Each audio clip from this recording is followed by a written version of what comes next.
I'm Jeremy Halka. I work with the Intermountain Bird Observatory at Boise State University in Idaho, Boise, Idaho. Yeah, so we're building some M2Inc antennas, which we use to track CTT, or cellular tracking technologies, Motus tags. So we got a whole box in here because we're building a couple stations.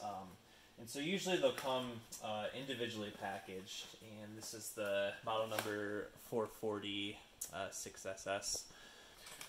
Most of your small parts will be in a few divided sections in this little plastic bag that's sealed.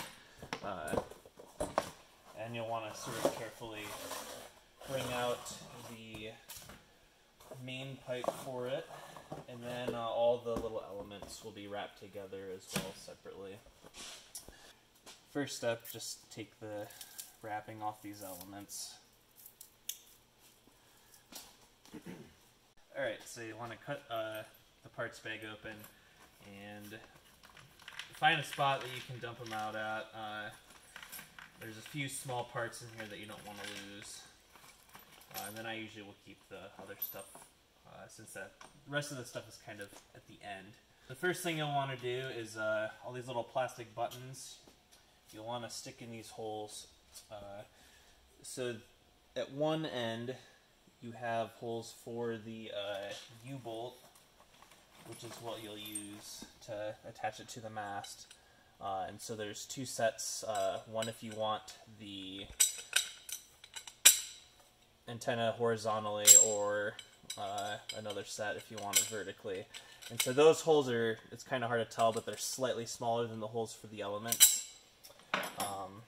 And there's more on this end, and then the holes for the elements are basically spaced out, and the spacing gets further and further as you go down. You want to put these little plastic buttons in the holes for the elements. Once in a while they can be kind of tough to get in the holes, and you might need to tap them lightly with like a hammer or something to get them to go all the way in. Alright, now the next thing you want to do is put your elements in, and you'll want to size them, so you want the longest one starting at the back end where it's closest to the mast, and then work your way up with the shortest at the end. So usually just stand them up on a flat surface, take the longest one, stick it in at the very end.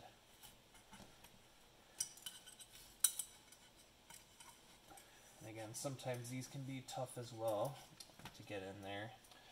And then you basically just keep going, keep checking them, keep checking the lengths, and then sticking them in. So you have to kind of work them in while trying to still keep these little plastic buttons in there. So what I've been starting to do is using a little mallet to try to tap them in.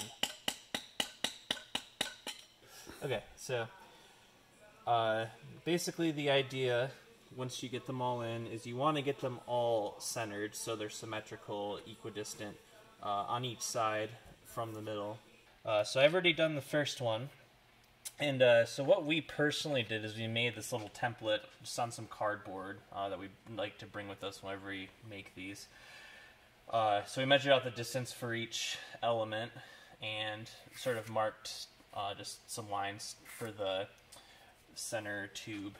And we can place the tube on the middle, and then we have the ends marked. And so what it allows you to do is basically place it on here and then move your element.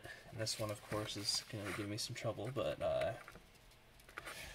and this is the part where it's really nice to have gloves. So as you can see, this first one I already did. When I turn this, it's centered on each of the ends there that we marked. The other way you can do it is by taking a tape measure and getting the distance, you know, from each end and making sure that it's the same on each end. Alright, so it looks like it's centered now, and I'll usually like to take a Sharpie and just mark. Alright, so once you got all your elements in, what you want to do is basically get them locked in with these little metal keepers. And these basically just have these little teeth in them that are sort of facing one direction, so you push it in and the teeth will hold it there. This little push tube will come in your bag of equipment here. And these are made for pushing these little keepers, as I showed you, onto each element. So you'll want to have the little teeth, they're sort of angled, so you'll want to have them pointing outward. So that'll allow you to push it on here like this. And it can move this way, but it can't come back that way at all. So that's what keeps these in place. And one thing to mention is when you're pushing these on, the teeth create these little metal shavings. So just keep that in mind if you're working in an area that you're going to get things a little messy. So you'll want to place the block to basically round out for your mast here as such. And you'll see there's a little bit of a concave here that'll match up with your antenna. And like I said, you can put it in, if you're doing a horizontal, which most we do for Motus is that like that, but you can put it vertical as well for different applications. And so whenever you have your mast, you know this will go on your mast like this, and then from your stuff, take your split ring and your nut. And usually we'll just hand tighten them, because we'll go take them to put them on the mast later. And then the last step here, once you have all your elements in and everything, is attaching the gamma connector block assembly. So this is where you screw in your radio cables that go into your computer. So basically you'll take this longer screw, and there's a hole drilled in between the first and second elements here.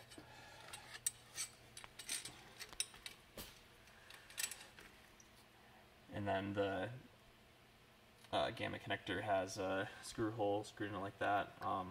So we face it this direction with the connector piece pointing towards the mast, and then your cable will go out this way, and then you can bring it back to the mast. So you just take your screwdriver, regular Phillips head screwdriver, and screw that in and tighten it. I would do this all by hand. You don't want to over tighten any of this stuff, some of it's a little delicate. So you'll take this piece, which is the gamma rod, and you'll put this little insulative plastic piece over it, the gamma insulator. And sometimes it might be hard to get on, you'll have to kind of push down at a table to get it. Get it sort of roughly like half a centimeter or so from the end there. And then you'll place the metal tubing over top of that so it's insulating one piece or another. So you want to take the flat washer and put it on the end here, and then take the gamma rod and place it over that. And then there's a very tiny split washer, so you want to make sure to be careful when dumping this stuff out that you don't lose that. Place it over top of that so it creates a little bit of a sandwich. And then the little hex nut. And usually I will just hand tighten this at first to get it sort of sticking out like that and staying horizontal. And then you take these little basically cradle pieces where you have a larger hole and a smaller hole, larger hole for the tube and then smaller for the element. Place them like that, and take the shorter screw and stick it through, and then there's a lock nut that fits in the other end. Alright, so you got your crescent wrench on here, and then a 5/16 for this hex nut. And just finish tightening this down, but be really careful. Basically you just want it slightly more than hand tightened.